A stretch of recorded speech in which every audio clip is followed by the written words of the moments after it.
All right, so I had a request by, I believe it was Take the Curse Off the Washing Machine, an absolute unit and one of my literal favorite commenters to talk back and forth with. Always has something cool to say, or like even a fun critique, something I never would have thought of. So he suggested doing a like top 5 watch video. So that's what I'm going to do here. I'm going to go ahead and get one of them at a time, throw them on the wrist, talk a little bit about maybe what I like about them, why I like them, how I use them, and maybe through that we can get to know each other a little more. So let's go ahead and get into it. So I thought what would be fun is to go in the order in which I purchased them. So first off, the DW5600, and this one the original one that I got had the electroluminescence. This is the first one that I ever saw that had the LED light, which is just that super bright white light.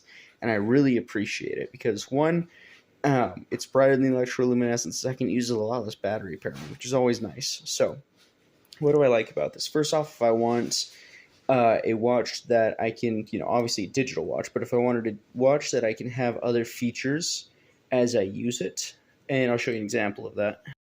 So here's a prime example of that, is I'm using the countdown timer, and I can still see the time in that top right-hand corner. That's actually what has stopped me from upgrading to the red version with the, I'm forgetting the number distinction, it's like 9600 or something like that, that has like the world time and all the other cool stuff about it, because it does not have the time in that upper right hand corner as you use the other features. So for me, that is super key because I have to time a lot of things pretty often, especially at work.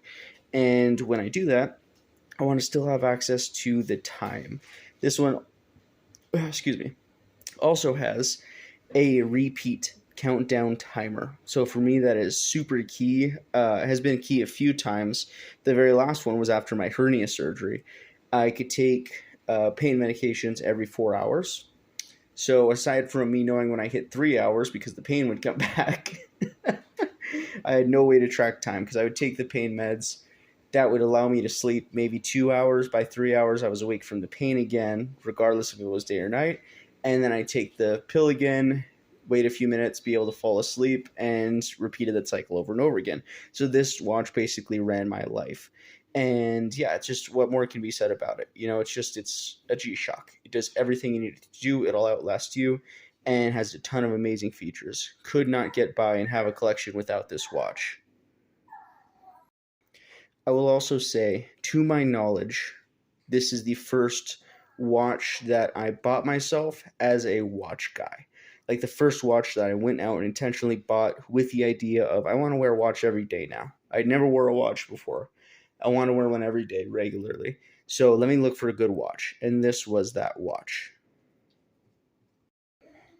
All right, and the next one that I purchased out of these in this lineup of my favorite watches was the Casio Duro. Now, it is clearly on an aftermarket bracelet with the added Cyclops because my vision is dog shit, which I've thought about taking off because it just catches the reflection so much, especially at work when I just have rows and rows of luminescent lights. It just makes it so hard to actually see it without like positioning my wrist in a weird way. So might be taking that off, but for the time being, it's on there. And this watch in this configuration, I wore every day for a very, very long time. And I just absolutely love it. It is to this day one of my quickest, like where you just look down and acquire the time watches, I think, because that stark contrast of the black and white as well as the size of it. There's a good solid space in between the minute markers, and to me that just helps me see it faster. Maybe it's because my vision is so dog shit, but I really enjoy it. It is just stainless steel everything, built super quality. I love how the tick sounds as I rotate the bezel. I'm definitely a dive watch guy, which is why most of the time, like watch of the day, you guys will see me in a dive watch, because Head and Shoulders, if I could have one kind of watch, it would be a dive watch, which you could probably kind of tell it's the only one that there's two of on this table. But yeah, so definitely dive watch guy, and this is the watch that turned me into a dive watch guy. Before that, I was all about the digital, and then I realized that I actually enjoyed the look and also still had everything that I needed to get through the day with a dive watch. And that's why most of the watches that I buy now, if not all, are dive watches. So this one is definitely a classic and one that I will never get rid of. Well deserving of a spot in the top 5. At any point could be my favorite watch. All right, next in line is my Mr. Jones Perfectly Useless Afternoon. Now, this watch holds a very special place in my collection, not just because it's one of the first watches that was like a grail watch that I thought, ooh, that's super cool. I don't know if I'll ever buy it because it's a lot of money for what it is or whatever, and I already have enough watches. At that point, I hadn't fully given into the addiction yet. But I absolutely love it. And if you guys haven't seen them before, go look at Mr. Jones watches. They have so many cool watches like this. So the duck is the minute hand, the tip of the foot is the hour hand. And yeah, it's just a super neat watch, super fun watch, and one that holds a special sentimental meaning to me, and I'll show you why. So around the time when I got this watch, I was going through a really uh, tough time mentally. That's when I started going to therapy and started working on myself because I realized that going to the gym and doing all the things that I told myself would fix it did not fix it. I had to get professional help because even with a family that I love dearly and a God I love dearly and a career that I love, I still had like suicidal thoughts. And obviously no action was taken on them because of the aforementioned reasons. But that to say, I realized it was not going to get better without professional help. And regular reminders of what is important and what isn't important, and to not get so stressed out. And I had a long conversation about that with my boss at the time and a very close friend. His name's Bill. And he told me, hey, David, I know how you feel, because Bill was in the military forever. And he's like, dude, I know how you feel. You know, you get to work, you feel like lives are on the line, they're in your hands. Sometimes it goes good, sometimes it goes bad. It's just the nature of life. You just have to remember that. And here's a quote on the back: it's not that serious.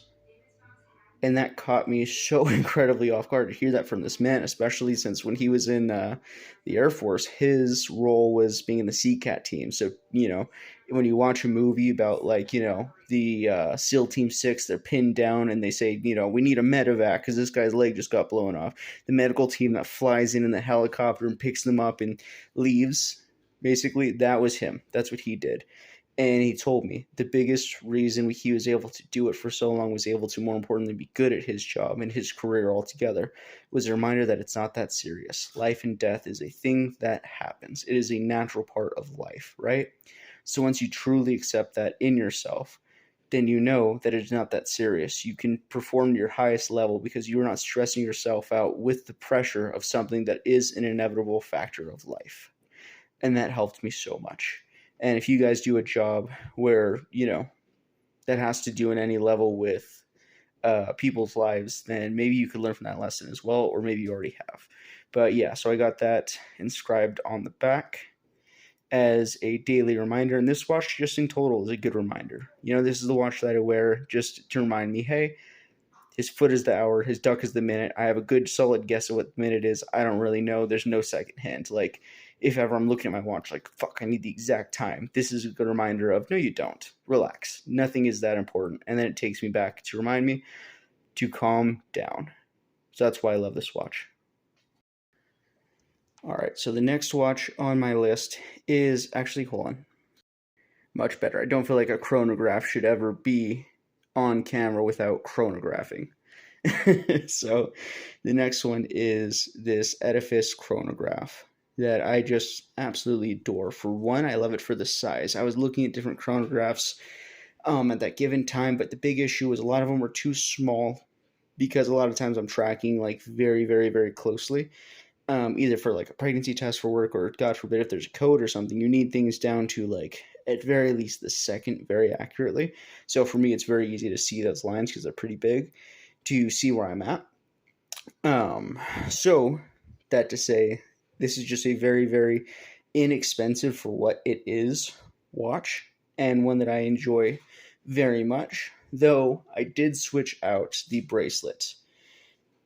So it came with the like a steel link band originally, which was fine, and it actually wore probably the most comfortable out of any steel band that I've ever had.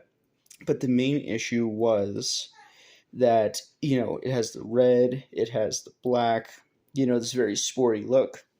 And then it had the steel band. And to me, it just looked like a sporty watch on like a very classy band, if that makes sense. And I'm a firm believer that every watch has like a band it should have, like a band that it's meant to be on.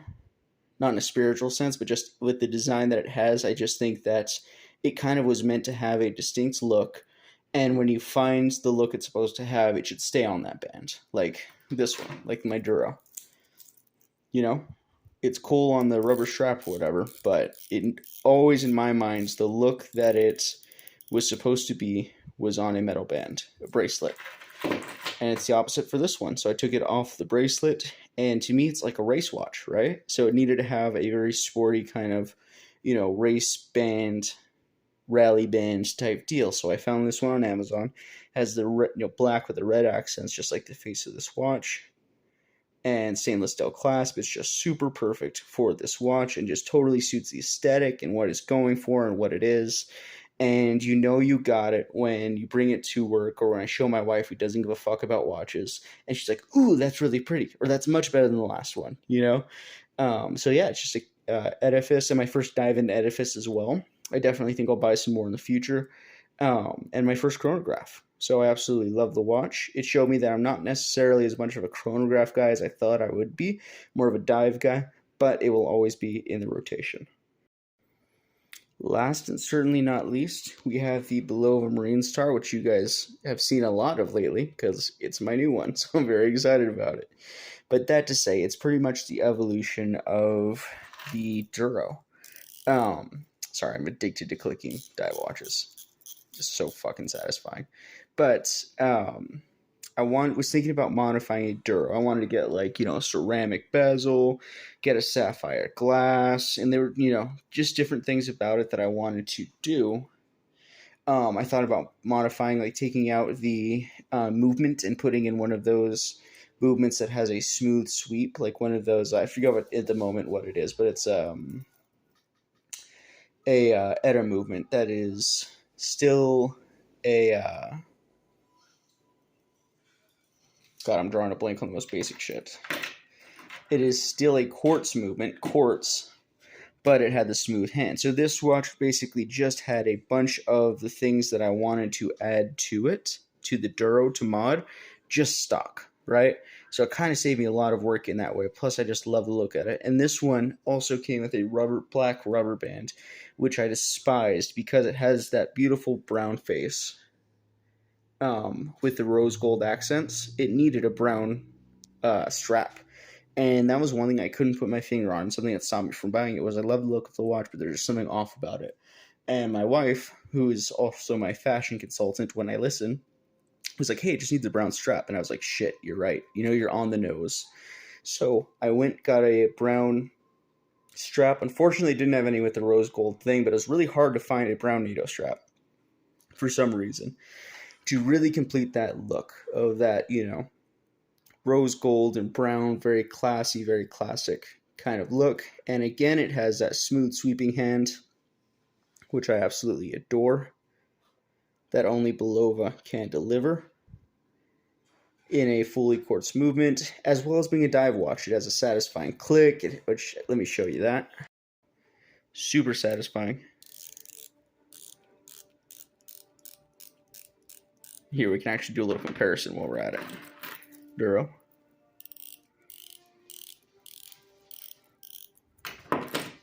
Belova. But anyways, yeah, so this watch just had a ton of stuff that I wanted kind of in like a grail watch. Just in its stock. Sapphire glass, the smooth hands, the ceramic bezel insert, and now I threw the strap on it. It just also had a look that very much appeals to me. So currently this is probably my favorite watch, but at any given day, any of these very well could be.